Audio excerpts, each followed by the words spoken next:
بسم اللہ الرحمن الرحیم۔ قرآن مجید کے حوالے سے جس غلط فہمی کا آج ہم نے تذکرہ کرنا ہے اس کا تعلق قرآن مجید پہ ایک الزام سے ہے، اور وہ یہ کہا جاتا ہے ہماری ایک کتاب المصاحف جو ابن ابی داؤد اس کے مصنف ہیں، اس میں ایک روایت ہے جس میں یہ درج کیا گیا ہے کہ حجاج ابن یوسف نے 11 مقامات پہ قرآن مجید کی آیات کو تبدیل کیا، یعنی 11 آیات ایسی تھیں جو اس میں انہوں نے تبدیلی کر دی، اور پہلے وہ کچھ اور تھیں اور تبدیل شدہ کچھ اور تھیں، اور یہ ہے جو روایت ہمارے ہاں کتاب المصاحف میں درج ہے، اور اس کی بنیاد پہ یہ الزام لگایا جاتا ہے کہ حجاج نے یہ کام کیا۔ دیکھیے، سب سے پہلے تو یہ ذہن میں رکھیے کہ یہ روایت جو ہے اپنی اساس میں جس کتاب، یہ کسی بھی بڑی حدیثی کتاب میں اس کا ذکر نہیں ہے، بلکہ یہ ابن ابی داؤد کی کتاب المصاحف میں اس کا ذکر ہے، اور اس کے بارے میں بھی اس سے پہلے کہ ہم اس کا تذکرہ کریں، اس کی تفصیل سے دیکھیں کہ وہ کیا کیا مقامات ہیں، یہ بات ذہن میں رکھنی چاہیے کہ یہ بالاتفاق ہمارے ہاں اس کے جو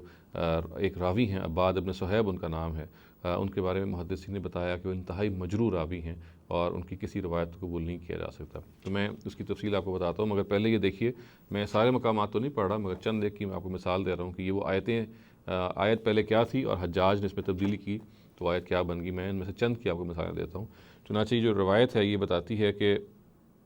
حجاج نے ایک موقع پہ جو آیت ہے لم یتسنہ، اس کو جو سورہ بقرہ کی آیت ہے اس میں اس کو لم یتسنہ کر دیا، یعنی اس میں ہے کا اضافہ کیا۔ اسی طرح سے ایک اور آیت ہے جو سورہ مائدہ کی 48 نمبر آیت ہے، اس میں الفاظ سے شریعتاً و منہاجا، اس کو انہوں نے تبدیل کیا اور شرعتاً و منہاجا کر دیا۔ اسی طرح سے یہ بتایا جاتا ہے کہ سورہ یونس کی ایک آیت تھی هو الذی ینشرکم، اس کو انہوں نے تبدیل کیا حجاج نے، اور هو الذی یسیرکم انہوں نے بنا دیا۔ اسی طرح سے ایک اور، میں سارے مقامات نہیں پڑھ رہا، یہ آپ کو چند مثالیں میں نے آپ کو دی ہیں کہ آیات میں سے کس قسم کی تبدیلی ہے جو حجاج کے بارے میں اس روایت میں درج ہوئی ہے۔ میں نے آپ سے عرض کیا کہ اس روایت کا جو پہلو ہے اس کو کسی مسلم اتھارٹی نے نہیں مانا۔ اس روایت کے بارے میں سب یہ رائے رکھتے ہیں کہ ایک واہی روایت ہے، ایک بالکل بے بنیاد روایت ہے، مگر چونکہ اس روایت کی بنیاد پہ بعض ہمارے غیر مسلم برادرانی سمجھتے ہیں کہ حجاج ابن یوسف نے یہ تبدیلی کی، اور ان کے اپنے زمانے میں خود قرآن میں ایک مائنر اسینشن ہوئی، بعض لوگوں کی یہ رائے ہے۔ چنانچہ اس ضروری ہے کہ اس روایت کی ہم جو اس کی اصل ہے وہ بیان کر دیں، اور یہ دیکھیں کہ کس طریقے سے اس کا جو متن بھی اس قابل نہیں ہے کہ اس پہ اعتبار کیا جا سکے، اور اس کی سند بھی اس قابل نہیں ہے کہ اس پہ اعتبار کیا جا سکے۔ دیکھیے، جہاں تک متن کا تعلق ہے، پہلے تو ذہن میں یہ رکھیے کہ حجاج ابن یوسف جو ہیں، اگر انہوں نے یہ کام کیا ہوتا تو آپ یہ سوچ سکتے ہیں کہ اس زمانے کی جو تاریخ ہے، اس زمانے میں جو صحابہ جو موجود ہیں، خود اس زمانے میں جو خلیفہ وقت تھے عبد الملک بن مروان، وہ اگر اس وقت موجود تھے، اسی طرح سے بعض اور تابعین موجود تھے، انہوں نے اگر یہ واقعہ ہوا ہوتا تو کیا انہوں نے حجاج کی خبر نہ لی ہوتی؟ کیا انہوں نے حجاج کو اس سلسلے میں ظاہر ہے کہ اس کی ان کو تنبیہ نہ کی ہوتی؟ تو یہ بات کس طرح سے مانی جا سکتی ہے؟ پھر یہ بات بھی ہمیں معلوم ہے کہ مورخین جو ہیں انہوں نے حجاج ابن یوسف کے بہت سارے جرائم بیان کیے۔ جب وہ کوفے میں گورنر تھے، انہوں نے فلاں اور فلاں کام کیا، اس کو انہوں نے بالکل بخشا نہیں ہے۔ تو یہ کیسے ہو سکتا ہے کہ اگر حجاج نے یہ کام کیا ہوتا تو تاریخ میں اس کا ذکر نہ ہوتا؟ تاریخ کی کوئی کتاب اس کے بارے میں ہرگز کوئی بات بیان نہیں کرتی۔ یہ واحد روایت ہے جو کتاب المصاحف میں درج ہے، جس کی بنیاد پہ یہ بات کہی جا رہی ہے، ورنہ تمام تاریخ کی جو کتابیں ہیں وہ اس سلسلے میں بالکل خاموش ہیں۔ تو یہ ظاہر ہے ایک ایسی عجیب سی بات ہے جو کسی صورت سے مانی نہیں جا سکتی۔ پھر یہ دیکھیے کہ حجاج کی حیثیت ایک گورنر کی تھی، وہ کوفے میں گورنر تھے، وہ یہ کیسے ان کے لیے ممکن تھا کہ اگر یہ بات مان لی جائے کہ وہ سارے جو مصاحف ہیں ان میں یہ تبدیلی کر دیں، اور قرآن مجید میں ایک نئی آیات جو ہیں، آیات کی جو تبدیلی جو ہے وہ واقع کر دیں؟ یہ کس طرح ان کے لیے ممکن تھا، جبکہ وہ ایک صوبے کے گورنر تھے، اور ان کو وہ صوبہ جو ہے ایک جگہ پہ تھا۔ عبد الملک بن مروان اس زمانے میں خلیفہ تھے جب حجاج کی ولایت کے جو دور اول ہے، تو یہ کیسے مان لیا جائے کہ یہ پوری کی پوری ولایت میں انہوں نے اس طرح سے تبدیلی کر دی؟ اور پھر دیکھیے یہ بات بھی ہے کہ اگر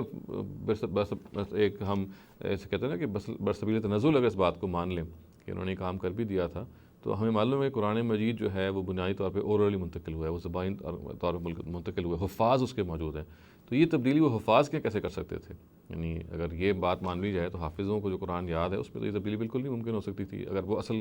اس سے مختلف تھی۔ پھر یہ دیکھیے کہ یہ بات بھی ہے کہ عباسیوں کی اور امویوں کی پتہ ہے چپکلش رہی ہے، اور اگر حجاج نے یہ کام کیا ہوتا، ظاہر ہے جو اموی دور کے بڑے نمایاں گورنر تھے، تو عباسیوں نے اس بات کو ایکسپلائٹ لازماً کیا ہوتا، اور وہ کہتے کہ دیکھیے کہ انہوں نے قرآن مجید میں یہ تبدیلی کر دی ہے، جبکہ ہمیں معلوم ہے کہ عباسیوں کی طرف سے جو بہت سارے الزامات امویوں پہ لگائے گئے ان میں سے ہرگز اس طرح کوئی الزام موجود نہیں ہے۔ تو اس روایت کی جس طرح سے بھی آپ دیکھیں کہ کوئی کل سیدھی نہیں ہے، یہ متن کے لحاظ سے انتہائی ایک واہی روایت ہے، اور اس کو نہ عقل قبول کر سکتی ہے نہ نقل قبول کر سکتی، جتنے بھی معیارات ہیں ان پہ یہ پوری نہیں اترتی۔ اب یہ بات بھی میں بیان کرتا چلوں کہ ابو بکر بن طیب الباقلانی جو ہیں 5ویں صدی کے ایک